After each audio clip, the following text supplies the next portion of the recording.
Bom dia, pessoal. Na aula de hoje, vamos dar continuidade no desenvolvimento do back-end, onde iremos criar um model para que possamos acessar, criar como o model, ele servirá como um objeto, onde através dele nós podemos realizar buscas, deletar, criar, vai facilitar muito no desenvolvimento da nossa API e também vamos iniciar a nossa API. Vamos abrir o código, na verdade o VS Code com o nosso código, e o que vamos fazer agora é criar uma nova pasta chamada models, de modelos. Botei no plural porque nós podemos ter mais de um. Aqui nós vamos criar um novo arquivo, estudante, nesse caso .javascript, .js, e para criar um modelo, um esquema, vamos seguir as instruções que recebemos no Mongoose. Aqui ele dá um exemplo, ele fala que a gente tem que importar o esquema, temos que criar um new esquema, passar quais são os parâmetros, o tipo do parâmetro e por aí vai. Então vamos seguir com esse código aqui. Primeira coisa que vamos fazer é importar mongoose igual a require mongoose, perfeito.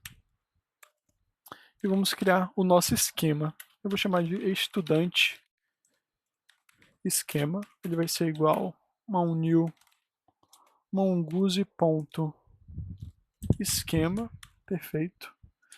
Vamos abrir e fechar e vamos colocar agora quais são os nossos parâmetros. Se lembrarmos, aqui em app students in page, nós temos 4 componentes, que é o nome, matrícula, CPF e o e-mail. Então vamos colocar esses 4 aqui. Temos o nome, ele vai ser do tipo, para darmos o tipo aqui é um pouco diferente, ele vai ser, type, ele vai ser do tipo string, e eu vou falar que que o required dele é true, ou seja, ele é obrigatório. E eu vou criar também os outros. Vou refazer para matrícula, para CPF e para e-mail. Perfeito, todos são strings. O que vamos fazer agora é constante estudante, perfeito. Isso é igual a mongoose.models.estudante estudantes vai ser igual, na verdade já botei igual, vai ser igual a isso, ou então vai ser mongoose.model estudantes. Vamos passar o nosso esquema. E vamos passar estudantes. Esse nome aqui vai ser o nome que vai estar no MongoDB Atlas. Se abrirmos o MongoDB Atlas aqui, viemos aqui em... Perdão. Se viermos aqui em Browse Collections, vamos ver que não temos, só temos uma coleção, na verdade, que é a padrão, que é a default, mas a coleção que vamos criar agora, ela irá se chamar estudantes e ela aparecerá aqui ao lado, deixa eu abrir, ao lado dessa daqui, que é uma padrão que aparece. Inclusive, algo que eu mostrei ainda nessa aula, mais cedo, foi que em Page, o estudante ele também tinha um underline ID. Esse underline ID ele é necessário por conta do MongoDB. Se abrirmos aqui, por exemplo, qualquer documento, vamos ver que nele todos vão possuir um underline ID, que é uma forma de identificar cada documento de maneira única. Todos são diferentes. Mas tudo bem, vamos voltar ao código para dar continuidade. Com o nosso... Na verdade, temos que exportar isso agora, né? Export default estudante. Perfeito.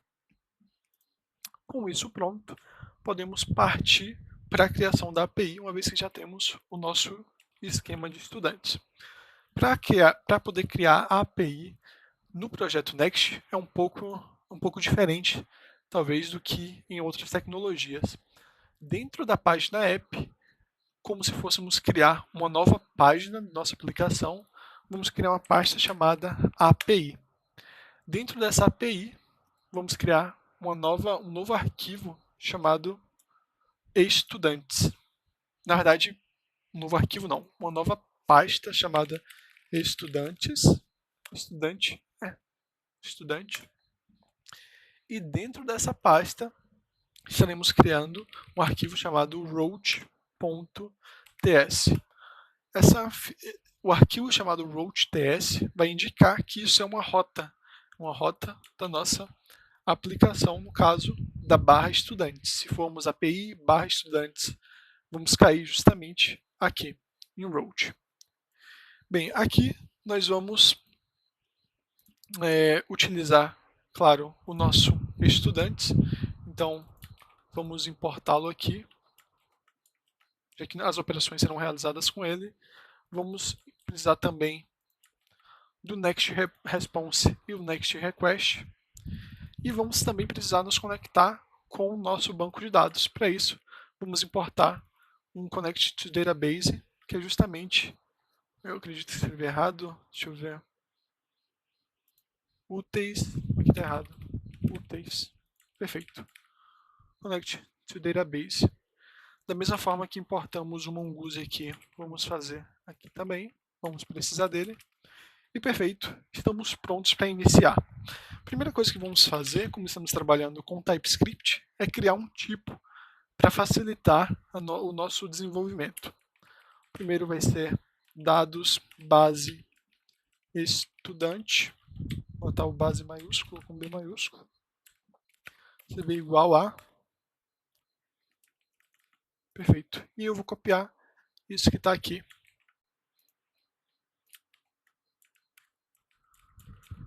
Muito bom. E agora, o que vamos fazer? Vamos criar as 4 funções básicas, que são quais? São a get, a próxima é a post, estamos apenas nomeando elas, porém vamos criar todas. A outra é a put, quando formos editar os nossos dados, e por fim, nós teremos delete. Muito bom. O get é uma das mais simples, através dela queremos conseguir realizar buscas no nosso banco de dados. Ou seja, para começarmos a desenvolvê-la, vamos começar com try, verificar se pegou algum erro. Opa, erro. Se sim, vamos informar que vamos retornar um next response, vamos trazer uma resposta, .json, e dentro vamos informar que ocorreu um erro interno do servidor. Perfeito, e vamos retornar o status 500. Na verdade, status igual a 500, exatamente. O status 500, cada numeração tem um significado. Eu recomendo vocês olharem esse site aqui, vai estar no link de apoio, chamado http statuslog, onde ele traz o que significa cada valor. No caso, 500 significa erro interno no servidor, que é justamente o nosso erro. Vamos voltar para o desenvolvimento. Perfeito. Vamos ter 2 tipos de get. O get, vou abrir aqui no navegador, para que possamos visualizar isso na prática.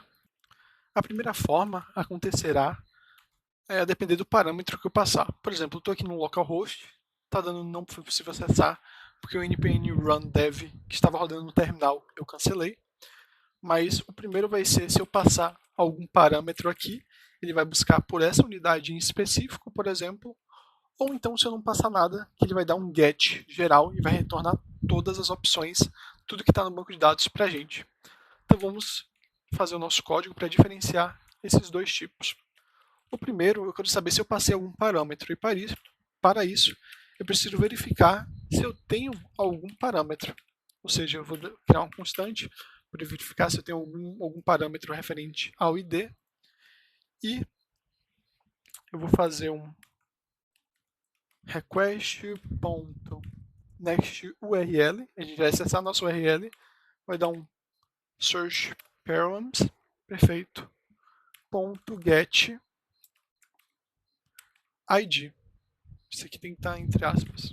O que eu estou fazendo é verificando se eu passei alguma coisa do tipo ID igual a alguma coisa. Se sim, ele vai recuperar esse ID para a gente.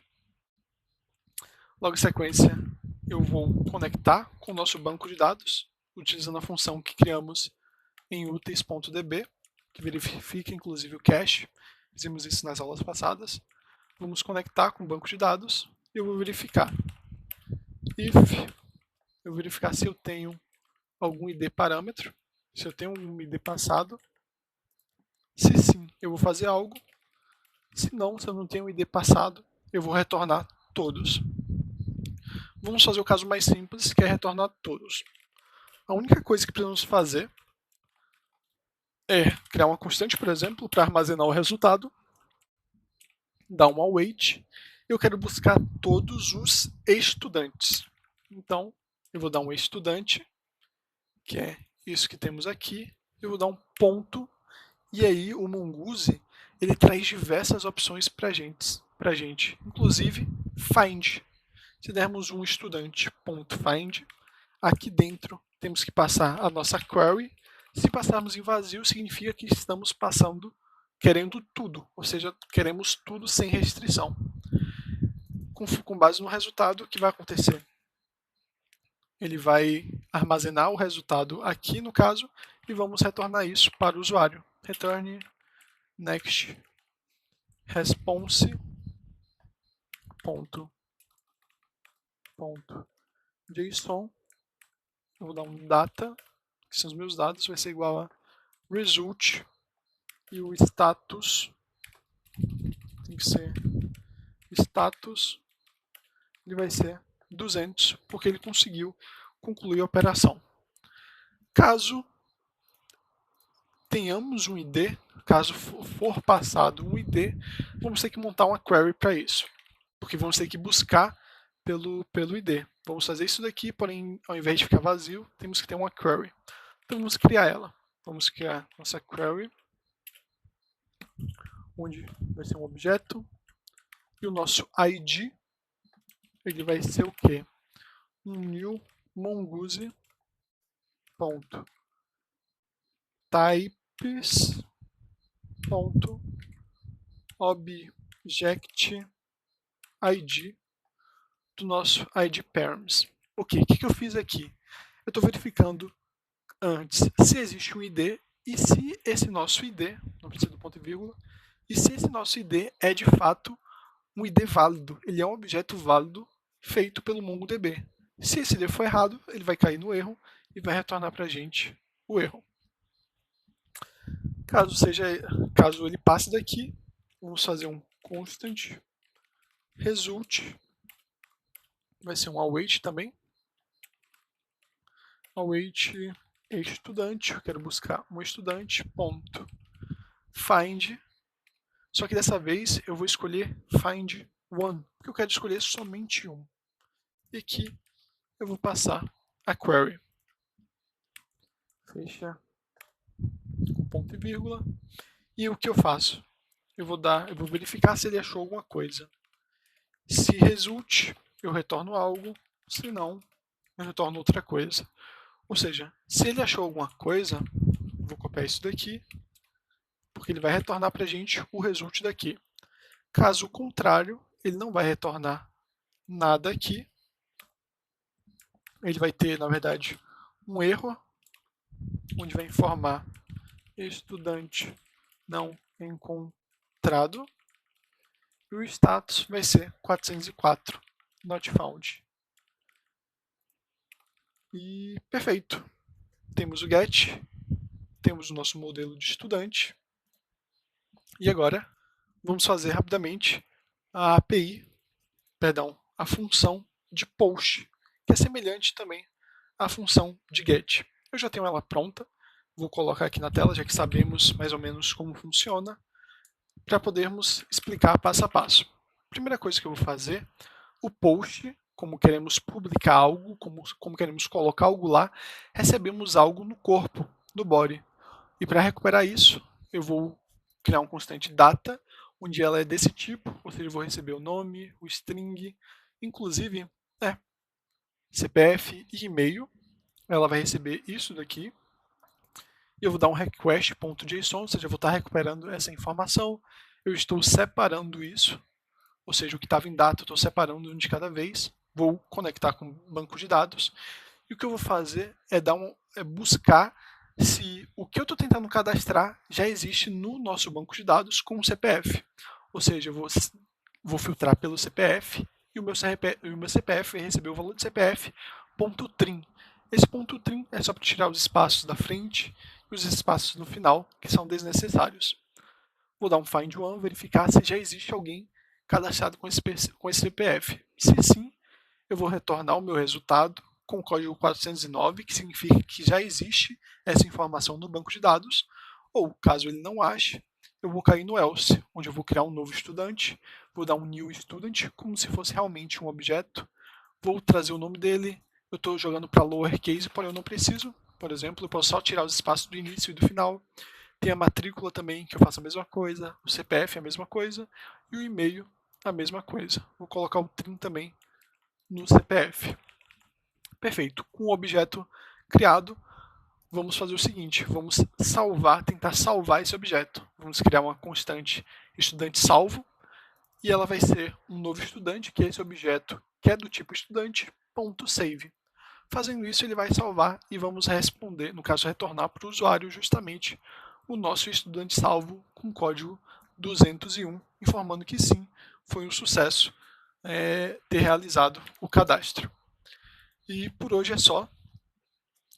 Acredito que na próxima aula vamos dar sequência ou finalizando o put e o delete, ou então vamos voltar para o front-end, já que já temos a função de post e get para realizarmos, finalizarmos, no caso, a tela do dialog de cadastrar o novo estudante.